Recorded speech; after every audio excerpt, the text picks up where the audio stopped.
আমরা যদি না খেয়েও মরে যাই, আল্লাহ পাক না খেয়ে মারবেন না ইনশাআল্লাহ। রিজিক আছে, খাবো ইনশাআল্লাহ।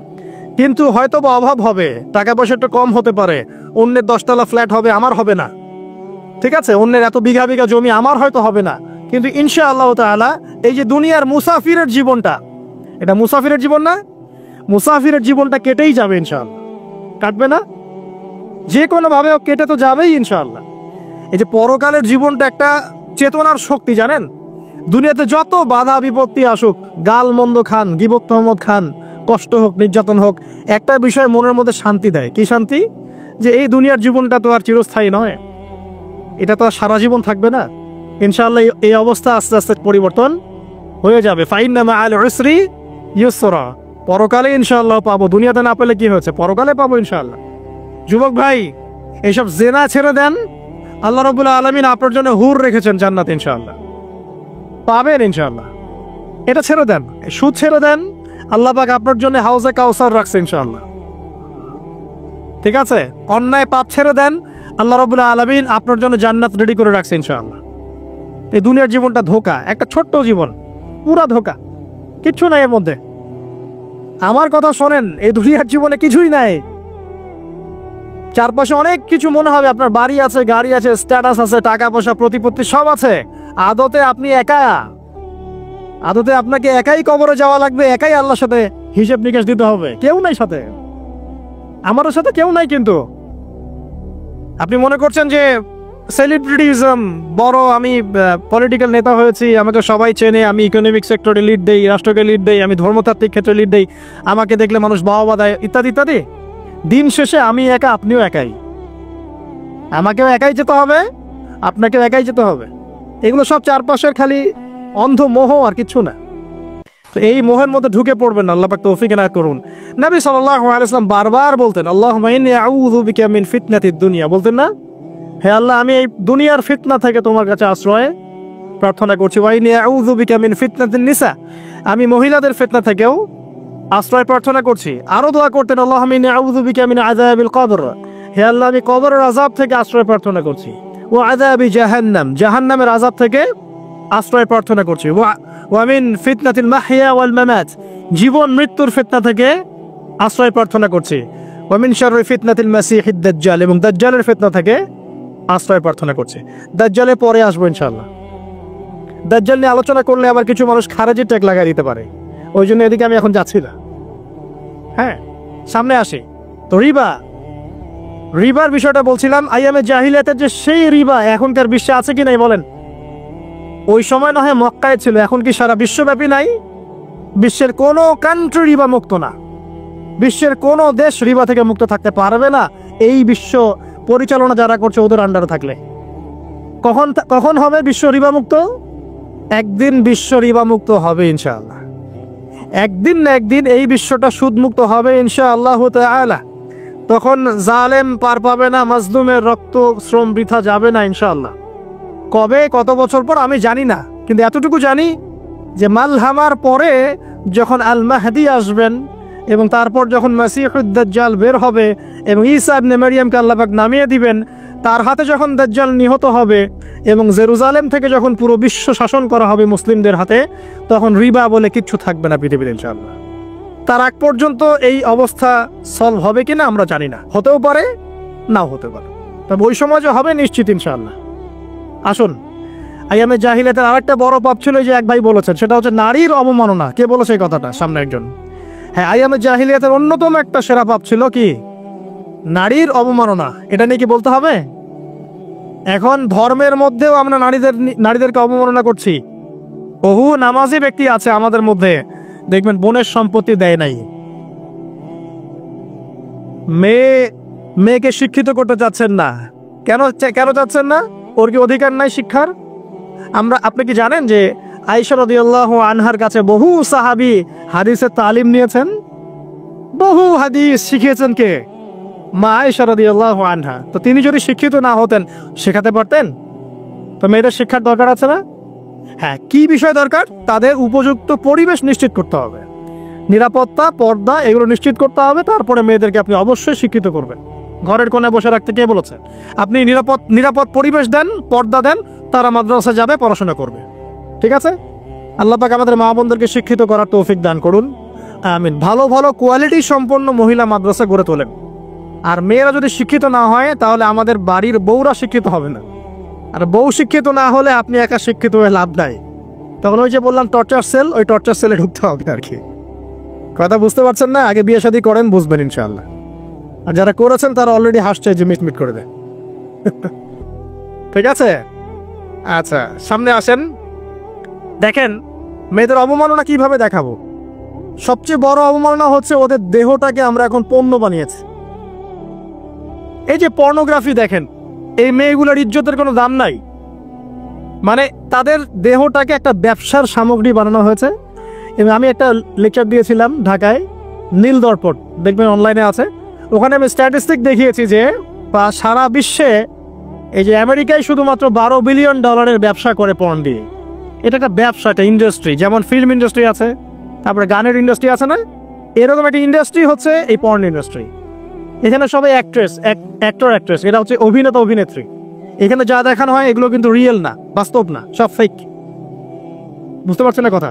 এগুলো অভিনয়, এগুলো ফেক। এবং এটা একটা ইন্ডাস্ট্রি, এর মধ্য দিয়ে মেয়েদের দেহটাকে পণ্য বানিয়ে সারা বিশ্বে ব্যবসা করছে। এবং এর একটা অন্যতম উদ্দেশ্য হচ্ছে মুসলিম যুবকদের ঈমান যেন নষ্ট করা যায়। কারণ মুসলিম যুবকদের ঈমান চলে গেলে তারা নিশ্চিন্ত যে ওদের পথে আর কেউ বাধা নাই। কারণ ওদের এই জুলুমের পথে বাধা যদি কেউ দিতে পারে তাহলে কারা দিবে? মুসলিমরা। আর মুসলিমদের মধ্যে সবচেয়ে শৌর্য বীর্য কাদের মধ্যে থাকে? যুবকদের মধ্যে। তো যুবকদের ঈমান যদি চলে যায় তাহলে এদের আর কোনো সমস্যা নেই। তো এই বিষয়টা খেয়াল করবেন যে এটা একটা ইন্ডাস্ট্রি। সো এখানে আমরা মেয়েদের দেহটাকে আমরা কি বানিয়েছি? পণ্য বানিয়ে দিয়েছি। আর এখন তো চলছে কাপড় খোলা সংস্কৃতি। প্রত্যেকটা সেক্টরে আপনি গিয়ে দেখবেন মেয়েদের ইজ্জত, সম্মান, আব্রুটাকে উন্মুক্ত করে এটাকে দিয়ে আমরা বিজনেস করছি আর কি। এটা একটা বিজনেস। এখানে সমাধান কি? সমাধান আয়েশা রাদিয়াল্লাহু আনহা। সমাধান ফাতিমা রাদিয়াল্লাহু আনহা। সমাধান খাদিজা রাদিয়াল্লাহু আনহা। আমাদের মা, আমাদের বোন, আমাদের স্ত্রীদেরকে তাদের মতো করে মানুষ করতে হবে, গড়ে তুলতে হবে ইনশাআল্লাহ। দেখবেন নারীর সত্যিকারের সম্মান নিশ্চিত হবে ইনশাআল্লাহ তাআলা। ইসলাম কি কখনো বলেছে যে মেয়েরা কাজ করতে পারবে না, পড়াশোনা করতে পারবে না ইত্যাদি? এই নাস্তিকরা তো ঠুনকো যুক্তি দিয়ে আক্রমণ করে। কে বলেছে সমস্যা? এমন ইসলামিক স্টেট আছে যেখানে একটা স্টুডিও, মনে করি স্টুডিও, ছবি তোলা হয় কথার কথা, সেখানে সব কর্মী মহিলা, কোনো পুরুষ নাই। একটা মাদ্রাসা, সমস্ত কর্মী মহিলা, কোনো পুরুষ নাই। একটা স্কুল, সবাই মহিলা, কোনো পুরুষ নাই। ওখানে মেয়েরাই পড়ে, মেয়েরাই শেখায়। জায়েজ না জায়েজ বলেন? একটা নিরাপদ পরিবেশে যদি মেয়েরাই মেয়েদের দায়িত্ব নিয়ে পড়াশোনা করায়, ব্যবসা করে, অন্য কিছু করে, জায়েজ না জায়েজ? তাহলে পরিবেশ নিশ্চিত করাটা হচ্ছে চ্যালেঞ্জ। ইসলাম বলছে না যে আপনি তাকে একদম অজ্ঞ করে রেখে ঘরের কোণে ফেলায় রেখে দেন, তাকে আপনি পড়াশোনাও শেখাবেন না, সম্পত্তির অধিকারও দিবেন না, কিছুই না। এগুলো ইসলাম কখনো বলেনি। বলেছে? আরে বোকা মানুষ, রাসূলুল্লাহ সাল্লাল্লাহু আলাইহি ওয়াসাল্লামের সময় তো মহিলা সাহাবীরা উহুদের যুদ্ধ করেছে। কি শুনলেন? রাসূল সাল্লাল্লাহু আলাইহি ওয়াসাল্লামের সময় মহিলা সাহাবী উহুদের যুদ্ধও করেছে। উহুদের যুদ্ধের নাম শুনেছেন? ওখানে মহিলা সাহাবীও ছিল তীরন্দাজ। তাহলে মহিলারা কি করে নাই নবীর যুগে? আর খাদিজা রাদিয়াল্লাহু আনহা যত বড় ব্যবসায়ী ছিলেন, এখন এত বড় ব্যবসায়ী পাবেন? কোন মেয়ে আছে এত বড় ব্যবসায়ী? উসমান রাদিয়াল্লাহু আনহু যত বড় বিজনেসম্যান ছিলেন, এখন এত বড় বিজনেসম্যান আছে? তো কি ছিল না সেই স্বর্ণযুগে? ওই স্বর্ণযুগের সুন্নতি আমাদেরকে আমল করতে হবে। আল্লাহ পাক তৌফিক এনায়েত করুন, আমিন। প্রিয় মা ও বোনেরা, পর্দা ছাড়বেন না। আপনাদের জন্য 4টা কাজ: স্বামীর আনুগত্য করা, লজ্জাস্থানের হেফাজত করা, আপনার 5 ওয়াক্ত সালাত ঠিকঠাক মতো আদায় করা এবং রমজান মাসে সাওম রাখা। নবীজি বলেছেন সাল্লাল্লাহু আলাইহি ওয়াসাল্লাম, জান্নাতের যে কোনো দরজা দিয়ে ইচ্ছা আপনি প্রবেশ করতে পারবেন। আপনার জন্য সহজ। আর স্বামীর আনুগত্য বলতে আমি বুঝাইনি স্বামীর দাসত্ব করতে হবে, এটা বলিনি। এখনকার কিছু ফ্যামিলিস্ট মেয়ে আছে, ওরা আনুগত্য শব্দ মনে হয় যে দাসত্ব মনে হয়। আনুগত্য আর দাসত্ব এক জিনিস না। আনুগত্য কি? স্বামী কোরআন সুন্নাহর অনুকূলে কোনো কথা বলেছে, আপনি মানবেন। স্বামী বলছে পর্দা করো, তোমাকে ভালোবেসে বলছি তুমি পর্দা করো, তুমি আমার অনেক প্রিয় একজন মানুষ, তুমি বেপর্দায় বাইরে যাবা আর লোকজন দেখবে, কেমন হয়? ঠিক আছে, তোমাকে তো আমি বিয়ে করেছি, তুমি আমার, মানুষ তোমাকে দেখবে কেন? ঠিক আছে? তো এখন স্বামী ভালো কথা বলেছে, আপনি শুনলেন, এটা আনুগত্য। আর ওই স্বামী যদি বলে আসো তো আমার কলিগরা এসেছে, ওকে খাবার সার্ভ করতে হবে, আসো খাবারটা পরিবেশন করো, এখন আপনি বেপরোয়া হয়ে আপনার স্বামীর কলিগের সামনে খাবার পরিবেশন করতে শুরু করলেন, এটা কি আনুগত্য করতে হবে? এটা তখন আপনি আনুগত্য করবেন না। সিম্পল, কোরআন সুন্নাহর অনুগত কাজে আপনি স্বামীর আনুগত্য করবেন, বিপরীতে গেলে আপনি করবেন না। স্বামীর আনুগত্য মানে স্বামীর দাসত্ব নয়। আর এই হাদিসটা আপনি কেন ভুলে যান যে আল্লাহ রাসূল সাল্লাল্লাহু আলাইহি ওয়াসাল্লাম বলেছেন আল্লাহ ছাড়া যদি কাউকে সেজদা করা যেত, সম্মান বুঝাচ্ছেন, আল্লাহ ছাড়া যদি কাউকে সেজদা করা জায়েজ হতো, আমি মেয়েদেরকে বলতাম যেন স্বামীকে সেজদা করে। কেন? কারণ আপনাকে রেসপন্সিবিলিটি, আপনার খাবার, আপনার ফুড, আপনার শেল্টার, আপনার মানে পুরো দায় দায়িত্ব নিজের হাড় ভাঙা পরিশ্রম দিয়ে, জীবনের ঝুঁকি নিয়ে স্বামী আপনার জন্য করে। সে আপনার সম্মান পাওয়ার যোগ্য তো? সে কি আপনার সম্মান পাওয়ার যোগ্য নয়? আপনি যদি সম্মানের হক আদায় না করতে পারেন তাহলে আপনি অকৃতজ্ঞ। আর অকৃতজ্ঞ মেয়ে কখনো জান্নাতে যাবে? একটা হাদিসে আছে বেশিরভাগ মেয়ে জাহান্নামে যাওয়ার অন্যতম কারণ হচ্ছে তারা স্বামীর সাথে কুফুরি করে। কি করে? মানে সারা জীবন স্বামী ভালোবেসে যায়, ভরণ পোষণ দিয়ে যায়, সব চাহিদা পূরণ করে যায়, একদিন দেখবেন কথা কাটাকাটি হয়েছে, ওই দিন বলে বসবে যে তোমার কাছে আমি কিচ্ছু পাই নাই সারা জীবনে। এই যে কুফুরি, এই কারণে তারা জাহান্নামে যেতে পারে বেশি। আল্লাহ হেফাজত করুন, আমিন। আর একটা কারণ হচ্ছে যে বেপর্দা। আপনাকে 4টা মূলনীতি ফলো করতে হবে। 1, এমন কোনো পোশাক পরবেন না যে পোশাকটা আটো সাটো, যেটা পরলে আপনার গায়ের কাঠামো বোঝা যায়। এটা বোরখা হলেও পরা যাবে না। আমি কি বুঝাতে পারছি? ডিজিটাল বোরখা দেখেন নাই? দেখছেন? মাশাআল্লাহ। আর কারা কারা দেখছেন? এদিকে চোখ বেশি যায় না? আচ্ছা, এমনি দেখা যায়, চোখ দিতে হয় না, এমনি দেখা যায়। ডিজিটাল বোরখা চলবে না, ডিজিটাল বোরখা চলবে না। আমার মত, এটা আমি মত দিচ্ছি, আমি আল্লাহর রাস্তায় সময় দিয়েছি অনেক দিন, এবং এখানে যে পর্দাটা শেখানো হয় এরকম পর্দা আমি অন্য কোথাও দেখি নাই। এত চমৎকার পর্দা শেখানো হয়। কারা কারা সময় লাগিয়েছেন? 3 দিন 7 দিন সময় দিয়েছেন কারা কারা? বেশিরভাগই দেন নাই, সমস্যা নাই, দিতে হবে। আমি বাধ্যতামূলক বলিনি আপনাকে, বলেছি এখানে পর্দা শেখানো হয়, চমৎকার পর্দা শেখানো হয়, যে এখানে চোখটা পর্যন্ত তাদের ঢেকে রাখার তালিম দেওয়া হয়। যাই হোক, যেখানেই শেখেন অ্যাটলিস্ট পর্দাটা শিখলেই হলো।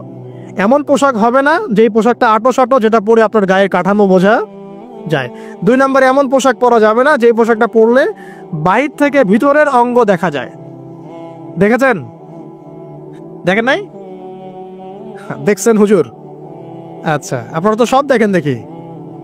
তারপরে 3 নাম্বার, এমন পোশাক পরা যাবে না যেটা অমুসলিমদের সাথে সাদৃশ্য আছে। কথা বুঝতে পারছেন? অমুসলিমদের ধর্মীয় বিষয়ের সাথে সাদৃশ্য আছে এমন পোশাক মুসলিম মেয়েদের পরা যাবে না। এর মানে এই নয় যে অন্য ধর্মকে আপনি আক্রমণ করবেন, এটাও নয়। যে যার ধর্ম তাদের স্বাধীনতা মতো পালন করবে। মুসলিমরা বাধা দিবে? দিবে না। মুসলিমরা দাওয়াত দিতে পারে। কি করতে পারে? দাওয়াত দিতে পারে যে ভাই, যে লা ইলাহা ইল্লাল্লাহর কনসেপ্ট আপনাকে বুঝাচ্ছি, আল্লাহ ছাড়া কোনো মাবুদ নাই, মুহাম্মদ সাল্লাল্লাহু আলাইহি ওয়াসাল্লাম সর্বশেষ রাসূল, এই কোরআন পড়ুন, হাদিস পড়ুন, দেখুন এটাই হচ্ছে মানবতার মুক্তির সনদ। এরপর যদি সে ইসলাম কবুল করে আলহামদুলিল্লাহ, যদি না করে এর হিসাব কে দিবে? সে নিজে দিবে। এর হিসাব কি আমাকে দেওয়া লাগবে? দেওয়া লাগবে না। তো অমুসলিমদের সাথে সাদৃশ্য আছে এমন পোশাক চলবে না। আর 4 হচ্ছে, পুরুষরা মেয়েদের পোশাক পরতে পারবে না, মেয়েরা পুরুষদের পোশাক পরতে পারবে না। জি, আপনাদেরকেই বলছি, আপনারা জিন্স পরতে পারবেন না, মেয়েদেরকে বলছি, এবং টি শার্ট পরতে পারবেন না। আপনারা ওই যে যা ইচ্ছা তাই ড্রেস পরে বলবেন যে 1000 বছরের সভ্যতা সংস্কৃতি, এসব বাজে কথা চলবে না এখানে। এটা 1000 বছরে কোনোদিন আমাদের দাদা নানিরা এগুলা কখনো পরে নাই। পড়ছে? আপনার দাদি কখনো এরকম পরছিল শাড়ি? তো যে বললো 1000 বছর থেকে পরে আসতেছে নাকি? সুবহানাল্লাহ। তো এখানে বিষয়টা হচ্ছে পুরুষ মেয়ের পোশাক পরতে পারবে না, মেয়ে পুরুষের পোশাক পরতে পারবে না। আমি খুব সংক্ষিপ্ত করে আপনাকে কোরআন সুন্নাহ থেকে 4টা মূলনীতি বলে দিলাম। এই 4টা মূলনীতি কোরআনেও আছে, হাদিসেও আছে। আসেন, এই যে নারীর অবমাননা, এই বিষয়টা আইয়ামে জাহিলিয়াতে যেমন ছিল, এখন দেখবেন আরো বড় পরিসরে এসেছে। আসে নাই? এই যে ফ্যাশন শো, দেহের প্রদর্শনী, বিভিন্ন ফিল্মস দেখবেন, ফিল্ম ইন্ডাস্ট্রিজে দেখবেন, মিউজিকে দেখবেন, পর্নে দেখবেন, মেয়েদের দেহটাকে নিয়ে ব্যবসা করা হচ্ছে। আগে তো না হয় কন্যা সন্তান হলে জীবন্ত পুঁতে ফেলতো নাকি? এখন যদি গর্ভের বাচ্চা মেয়ে জানে, অনেকে আগেই মেরে ফেলায়। বোঝেন নাই মনে হয়? অনেকে যদি জানে যে গর্ভে মেয়ে সন্তান আছে, আগেই মেরে ফেলায়। এমন অনেক দেশ আছে, আমি নাম বলছি না দেশের সঙ্গত কারণে, যে সেই দেশে এরকম মেয়ে সন্তানকে এই যে খালাস করে ফেলার, নষ্ট করে ফেলার, ভ্রূণ নষ্ট করার আলাদা ক্লিনিক আছে, আলাদা হসপিটাল আছে। বলে নাউজুবিল্লাহ। তো আসলে ওই 1450 বছর আগের মানুষটা বেশি বর্বর ছিল না আমরা বেশি বর্বর? এই যে অধিকারের কথা বলে বলে আমরা মেয়েদের দেহটাকে নিয়ে এখন মস্করা করছি, তামাশা করছি। সবচেয়ে সেরা অধিকার কোথায় পাবে? কোরআনে পাবে, হাদিসে পাবে, ইসলামে পাবে। তার পর্দা নিশ্চিত হবে, দেহ সেফ থাকবে, তার ইজ্জত নিশ্চিত হবে, ইজ্জত সেফ থাকবে, তার সম্মান সেফ থাকবে, তাকে রাজরানীর মতো স্বামী বাসায় রাখবে, কারণ সে হচ্ছে তার কাছে সবচেয়ে মূল্যবান প্রিয় বস্তু। শুধু তাই নয়, সম্পত্তির অধিকার তাকে দিতে হবে।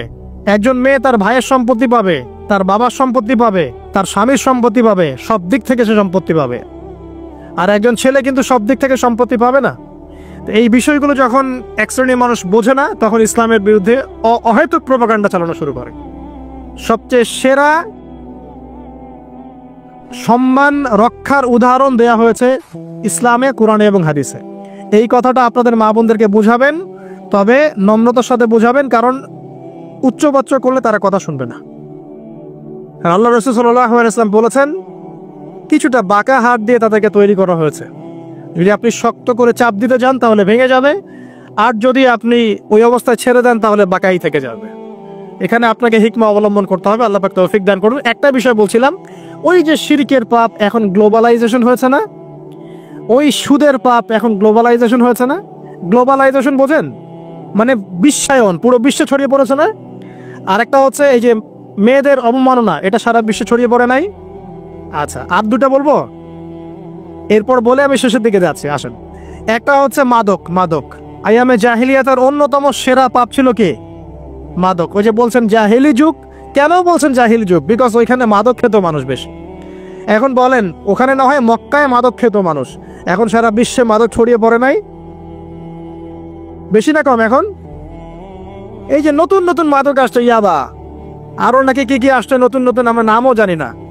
এই যে গাজার নাম জানি, ফেন্সিডিলের নাম জানি, আর কি কি আছে, হিরোইন, বলেন আর দু একটা, আফিম, আর কি আছে? হ্যাঁ, রেন্ডি, সুবহানাল্লাহ, এই নামও কখনো শুনি নাই আমি। আচ্ছা শোনেন, বিষয়টা হচ্ছে, দেখুন, এই বিষয়টা কি হালাল না হারাম? আচ্ছা, এটাকে যদি আমরা হালাল করে নেই তাহলে কি হবে? কুফরি হবে না শিরক হবে? শিরক কুফর দুটোই হচ্ছে। কিন্তু এখন মক্কার কিছু মানুষ মাদক খেয়েছে বুঝলাম, আল্লাহ রাব্বুল আলামিন ধাপে ধাপে এখান থেকে বের করেছেন। প্রথমে বলেছেন মদ খেয়ে নামাজের ধার কাছে যেও না। হ্যাঁ, তারপরে বলেছেন এই যে মাদকে কিছুটা উপকার আছে কিন্তু বেশি ক্ষতি। তারপর বলেছেন খেয়ে নামাজের কাছে যেও না। তারপর ধাপে ধাপে শেষের দিকে আল্লাহ পাক বলেছেন যে এটাকে ছেড়ে দাও।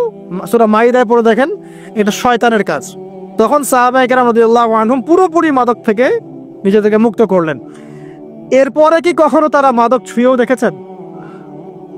বরং মাদক দ্রব্য সেবন করলে 40টা লাঠি বেত্রাঘাত করতে হয়, ইসলামিক শাস্তি। কয়টা লাঠি? আর ওমর রাদিয়াল্লাহু আনহুর সময়ে 40 লাঠিকে বাড়িয়ে 80 লাঠি করা হয়েছিল। কত লাঠি? 80 লাঠি। কিন্তু আরো একটা পাপের শাস্তি আছে, বলবো? অপবাদ, এখন যেটা বেশি দেওয়া হয়, অপবাদ, মিথ্যা অপবাদ, সতী সাধী নারীর উপরে মিথ্যা অপবাদ, এর শাস্তি হচ্ছে 80 লাঠি। আবার 100 লাঠির শাস্তি আছে, 100 লাঠি। এটা কিসের জানেন? জিনা। এই যে যারা করছেন, এর শাস্তি হচ্ছে 100 লাঠি। তাও জনসমক্ষে দিতে হবে, গোপনে না। আর 1 বছরের জন্য এলাকা ছাড়া করতে হবে। রজম একটা শাস্তি আছে, রজম। এটা কি? রজম মানে পাথর নিক্ষেপ করে হত্যা। এটা তো বর্বর, তাই না? অমানবিক, মধ্যযুগীয়। এসব কথা শুনছেন না? শোনেন, কিছু কিছু বিষয় আছে যে বিষয়গুলো করার পরে এই পৃথিবীতে মানুষ বেঁচে থাকার অধিকারটা হারিয়ে ফেলে। কথা বুঝতে পারছেন না মনে হয়? কিছু কিছু পাপ আছে, এগুলো করলে পরে মানুষ এই পৃথিবীতে বেঁচে থাকার অধিকারটা হারায় ফেলে। যেমন কোন বিবাহিত ব্যক্তি যদি জেনা করে, নাউজুবিল্লাহ, কোনো ছেলে যদি কোনো ছেলের সাথে যৌন সম্পর্ক করে, সমকামী করে, বা এটাকে যেটা গে মানে যেটা কি বলে সমকামিতা, ঠিক আছে, এই কাজ যদি কেউ করে, নোংরা কাজ যদি কেউ করে, কোনো মেয়ে যদি কোনো মেয়ের সাথে এরকম কোনো কাজ করে, একই পাপ। এসব পাপ করলে পরে এই পৃথিবীতে বেঁচে থাকার অধিকারটা সে হারিয়ে ফেলে। কথা কি বুঝতে পারছেন? আচ্ছা, তখন শাস্তি হচ্ছে আল্লাহ রাব্বুল আলামিন পাথর নিক্ষেপ করে হত্যা করতে বলেছেন। কারণ হচ্ছে সে এত গর্হিত একটা কাজ করেছে যেটা এই শাস্তি পাওয়ার সম্পূর্ণ যোগ্য। এবং কওমে লূত নামে যে কওম ছিল, ওই কওমটাকে আসমানে উঠিয়ে আল্লাহ পাক পাথর বর্ষণ করে এভাবেই শেষ করে দিয়েছেন।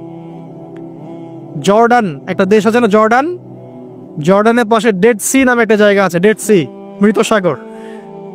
ওইখানে সাদুম নামে একটা গোত্র থাকতো। কোন গোত্র? সাদুম। ওই সাদুম গোত্র এরকম সমকামী ছিল। আল্লাহ রাব্বুল আলামিন লূত আলাইহিস সালামকে পাঠিয়েছিলেন, তারা হেদায়েতের বাণী শোনে নাই। আল্লাহ পাক ওদেরকে আসমানে উঠিয়ে পাথর নিক্ষেপ করে উল্টা দিকে দাফন করে দিয়েছেন। নাউযুবিল্লাহ। তো কিছু কিছু পাপ আল্লাহ পাক সহ্য করেন না, আল্লাহ পাকের আরশ কেঁপে ওঠে। এই পাপগুলো সেরকম পাপ। কথা বুঝতে পারছেন? তো এই যে জিনা, পর্নোগ্রাফি, ব্যভিচার, পরকে, এগুলোর মধ্য দিয়ে আমরা নারীর অবমাননা করছি না? এবং ধর্মের মাধ্যমেও মাঝে মাঝে করছি, যখন আমরা ধর্মের নামে মেয়েদের অধিকার দিচ্ছি না। অনেকেই সম্পত্তির অধিকার দিচ্ছেন না, অনেকেই শিক্ষিত করছেন না, অনেকেই আরো এই যৌতুক নিচ্ছেন না, অনেকেই যে বিয়ের সময় যৌতুক নেয়, এটা তো মেয়ের উপর, মেয়ের পিতার উপর টর্চার করা, সম্পূর্ণ হারাম। তারপরে দেখবেন, রিপোর্টগুলো পড়ে দেখবেন যে এই বছর 2022, এই 22-এই গভর্নমেন্ট রিপোর্ট অনুযায়ী নিবন্ধিত প্রায় 1339টা ধর্ষণের মামলা হয়েছে। তো এটা এখন অ্যাভেলেবল, যে কোনো সব জায়গায় ধর্ষণ হচ্ছে, এখন অ্যাভেলেবল। মানুষ এটাকে স্বাভাবিক মনে করছে, এখন নর্মাল ধর্ষণ হতেই পারে, মানুষ এখন এমন মনে করছে। প্রত্যেক দিন পেপার খুলবেন, দেখবেন রেপের খবর, প্রত্যেক দিন খবর শুনবেন ধর্ষণের খবর। আর সব খবর তো আসে না, আসে হয়তো 10%, 20%, 30%, বেশিরভাগই আসে না। এলাকায় মোড়ে মোড়ে দেখবেন, গ্রামে গঞ্জে শহরে বন্দরে খালি ইফটিজিং দেখবেন, খালি ইফটিজিং। মেয়েদেরকে যৌন হয়রানি করা হচ্ছে, বাসে, অটোতে, টেম্পুতে, সব জায়গায়। বাসের মধ্যে মেয়েকে রেপ করে ফেলা হচ্ছে। একটা বাচ্চা মেয়ে যে বোঝেও না যে সেক্সুয়াল বিষয়গুলো কি জিনিস, ওকেও রেপ করা হচ্ছে। এই যে মহামারী, আপনি তো বুঝতে পারছেন না যে আমরা কোন সমাজে আছি। এই সমাজে আপনার মেয়ে তো সেফ না, আমার মেয়ে তো সেফ না। আমার মেয়ে, আপনার মেয়ের ভবিষ্যৎ কি হবে, এর ভবিষ্যতের নিশ্চয়তা কে দিবে? আপনার মেয়ের ইজ্জতের ভবিষ্যতের নিশ্চয়তা কে দিবে? এই নিশ্চয়তা দেওয়ার মতো মানুষ কোথায়, নেতা কোথায়? কারো ঘরের স্ত্রী, কারো ঘরের বোন, কারো ঘরের মেয়ে এখন সেফ না। যে কোনো দিন, যে কোনো জায়গায়, যে কোনো দুর্ঘটনা হতে পারে। বাসে, ট্রাকে, ট্রেনে, অটোতে, সব জায়গায় হতে পারে। আর এগুলোকে আমরা প্রমোট করছি, এখন নগ্নতাকে প্রমোট করছি, পর্নকে প্রমোট করছি। এই নগ্নতা, পর্ন, এসব দিয়ে মানুষের মাথাটাকে পুরো জানোয়ার বানিয়ে ফেলা হয়েছে। পর্ন দেখাতে দেখাতে ছেলেদের মাথাটাকে জানোয়ার, পশু বানিয়ে ফেলা হয়েছে। এরা এখন বোঝে না যে মেয়ে কি জিনিস, মা কি জিনিস, বোন কি জিনিস, তাও বোঝে না। ভাই বোনের সাথে জেনা করেছে, চাচাতো বোন চাচাতো ভাইয়ের সাথে জেনা করছে, চাচাতো ভাই ফুফাতো বোনের সাথে জেনা করছে। রংপুরের খবর শুনলাম যে মায়ের সাথে ছেলেও জেনা করেছে। নাউজুবিল্লাহ। এগুলো কেন হচ্ছে? এই মহামারী কেন হচ্ছে? কি সমাধান দিবে? সমাধান ইসলামে ছিল, আমরা নেই নাই। সমাধান হচ্ছে, প্রথম সমাধান অশ্লীলতার মহামারী বন্ধ করতে হবে, পর্দা নিশ্চিত করতে হবে, পর্নোগ্রাফির সমস্ত সাইটগুলো বন্ধ করে ফেলতে হবে। আজকের নিউজ দেখেছি আমি, এটা আমি ধন্যবাদ জানাই বাংলাদেশ গভর্নমেন্টের যে তথ্য প্রযুক্তির যে সেন্টার আছে, প্রায় 26,000 পর্ন সাইট তারা বন্ধ করে দিয়েছে, আলহামদুলিল্লাহ। তো কথা বললে তো কাজ হবে, কথা না বললে কাজ হবে কিভাবে? 26,000 পর্ন সাইট তারা বন্ধ করে দিয়েছে। মানুষ পর্ন দেখতে দেখতে পশু হয়ে গেছে। আপনি বাইরে এই যে আলখাল্লা টুপি দাড়ি পরে ঘুরলে লাভ আছে? ভিতর থেকে তো আপনি পশু। ইমানের আলোচনা করবেন, খুব লাফালাফি করলো, 2 দিন পর দেখবেন কোনো খবর নাই। পর্ন দেখতে দেখতে ভিতরটা শেষ, ড্যামেজ। পর্নোগ্রাফিতে যে একবার আসক্ত হয়েছে, তার মধ্যে ইমানের কোনো তেজই থাকবে না, কোনো তেজ থাকবে না।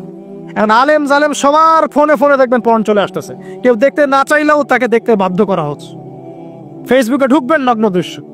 এই নগ্নতা দিয়ে, এই পর্নোগ্রাফি দিয়ে, এই যে মিডিয়ার মধ্যে দিয়ে প্রমোটিংটা দিয়ে ব্যভিচার ছড়িয়ে দেয়া, জেনা ছড়িয়ে দেয়া, অশ্লীলতা ছড়িয়ে দেয়া, পরকীয়া ছড়িয়ে দেয়া, এর মধ্য দিয়ে নারীর সম্মান, দেহ, ইজ্জতকে আমরা এখন রাস্তার সাথে মিশিয়ে দিয়েছি।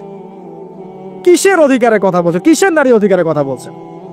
খালি ডিগ্রি সার্টিফিকেট অর্জন করতে পারলেই অধিকার হয়? আমার তো ইজ্জতই ঠিক থাকলো না, আমার অধিকার কোথায় থাকলো? একটা সার্টিফিকেট অর্জন করার জন্য কলেজের মেয়েদেরকে বড় বড় নেতার বেডরুমে ঢুকানো হচ্ছে, দেখেন নাই?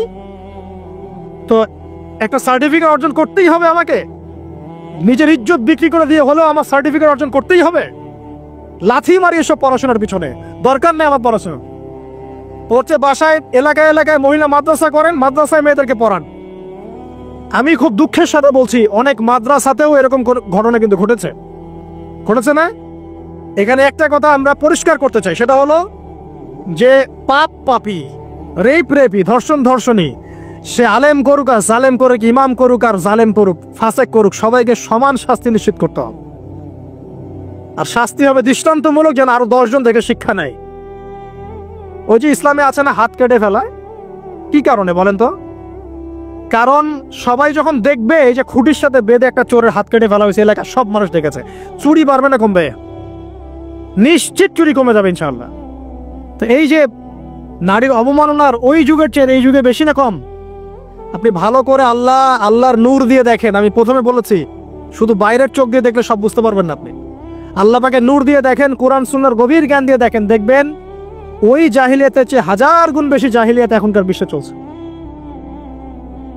আল্লাহ পাক আমাদের মা বোনদের ইজ্জত হেফাজত করুন, তাদের সম্মান হেফাজত করুন। আমরা দোয়া করি আল্লাহ পাক তাদেরকে উচ্চশিক্ষায় শিক্ষিত করুন, নিরাপত্তা নিশ্চিত করুন। কেউ যদি ওদের দিকে খারাপ চোখ তুলে তাকায়, আল্লাহ পাক সেই চোখকে যেন ধ্বংস করে দেন। আল্লাহ পাক তাদের ইজ্জতের প্রতি যদি কেউ খারাপভাবে হাত বাড়ায়, তাদের শাস্তি যেন নিশ্চিত করার তৌফিক আল্লাহ পাক আমাদেরকে দান করে। আল্লাহ পাক আমাদের মা বোনদেরকে মূল্যবান, মহামূল্যবান মনে করে আমাদেরকে হেফাজত করার তৌফিক দান করুন, আমিন। আর তাদেরকে যারা নগ্ন করতে চায়, আল্লাহ পাক এদেরকে ধ্বংস করে ছেড়ে দিন, আমিন। আল্লাহ পাক বলেছেন, যারা চায় মুমিন মুসলিমদের সমাজে অশ্লীলতা ছড়িয়ে পড়ুক, দুনিয়া এবং আখিরাত উভয় জাহানে আল্লাহ পাক এদেরকে ধ্বংস করবে ইনশাআল্লাহ। আরেকটা বলে শেষ করি, সেটা হলো, কয়টা বলেছি ভাই জাহিলিয়াত? ইমাম মুহাম্মদ বিন আব্দুল ওয়াহাব রাহিমাহুল্লাহ তার একটা বইয়ের মধ্যে 1000টা জাহিলিয়াত আছে। আমি 5টা বাছাই করেছি। কয়টা? 5টা। কয়টা বলেছি? 4টা। এক হচ্ছে কি বলেছিলাম? শিরক, আছে না নাই? রিবা এখন আছে না নাই? 3 নাম্বার কি ছিল? মাদক। আর 4 নাম্বার নারীর অবমাননা। মাদক তো বুঝলেন, এটা তো আমার চেয়ে আপনারা ভালো বুঝেন, মাদক সব জায়গায় আছে। আরেকটা কথা বলি, দেখুন মাদক নিয়ে একটা কথা বলি, শুনুন। আপনাদের কি কখনো গায়ে কখনো ফোড়া হয়েছে? কার কার গায়ে ফোড়া হয়েছে বলি, হাত তুলেন। মাশাআল্লাহ। কেমন ব্যথা? ফোড়া ফেটে গেলে কি বের হয়? রক্ত আর পুঁজ বের হয়, তাই তো? তো নবী সাল্লাল্লাহু আলাইহি ওয়াসাল্লামকে সাহাবীরা পরে জিজ্ঞাসা করলেন, ইয়া রাসূলুল্লাহ, কোন পাপের কারণে তাদেরকে এই শাস্তি দেওয়া হচ্ছে? নবী করিম সাল্লাল্লাহু আলাইহি ওয়াসাল্লাম বললেন, তাদেরকে এই শাস্তি দেওয়া হচ্ছে একটা পাপের কারণে, সেটা হলো মাদক দ্রব্য সেবন করা। আর ওই পানীয়টার নামও নবীজি বলে গেলেন, তার নাম হচ্ছে তিনাতুল খাবাল। কি নাম? তিনাতুল খাবাল। এই তিনাতুল খাবাল মানে জাহান্নামীদের রক্ত এবং পুঁজ, এটা খেতে দেয়া হচ্ছে মাদক দ্রব্য সেবনকারীদের জন্য। আল্লাহ রাসূল সাল্লাল্লাহু আলাইহি ওয়াসাল্লাম বলেছেন, কোনো ব্যক্তি যদি মাদক সেবন করে, তার 40 দিনের নামাজ কবুল হবে না। সে যদি আবার তওবা করে ফিরে আসে, আল্লাহ পাক মাফ করে দিবেন ইনশাআল্লাহ। যদি আবারও মাদক খায়, আবার 40 দিনের নামাজ কবুল হবে না। তারপর যদি আবার তওবা করে, আবার আল্লাহ মাফ করে দিবেন ইনশাআল্লাহ। তারপর যদি আবার মাদক খায়, আবার 40 দিনের নামাজ কবুল হবে না। তারপর যদি আবার তওবা করে, আবার আল্লাহ মাফ করে দিবেন। তারপরে যদি আবার মাদক খায়, তখন আল্লাহ রাব্বুল আলামিন তাকে তিনাতুল খাবাল পান করাবে। প্রিয় ভাইরা, আপনারা মুসলিম না? আমরা মুসলিম না? মুসলিম যুবকদের সবচেয়ে সেরা অস্ত্র হচ্ছে ঈমান এবং নৈতিকতা। অন্যরা জাহিলিয়াতের স্রোতে ভেসে যাক, মুসলিম তরুণরা কখনো জাহিলিয়াতে যাবে না ইনশাআল্লাহ। আমার সাথে ওয়াদা করেন যে কোনো প্রকার মাদক দ্রব্যের সাথে সংশ্লিষ্ট থাকবেন না। একটা সিগারেটেও কখনো টান দিবেন না। কারণ সিগারেটটা কি? সিগারেট আপনাকে আস্তে আস্তে অন্য মাদকের দিকে নিয়ে যাবে। সিগারেট খাওয়া শিখেছিস, এখন গাঁজাও খা। গাঁজা খাওয়া শিখলে এখন ওটা খা, এই করতে থাকবে। এক পর্যায়ে আপনি এখান থেকে আর বের হতে পারবেন না। এখানে আপনার দেহের ক্ষতি, আপনার মস্তিষ্কের ক্ষতি, আপনার পরিবারের ক্ষতি এবং আপনি যদি পরবর্তীতে গিয়ে পরিবার গঠন করতে চান, আপনি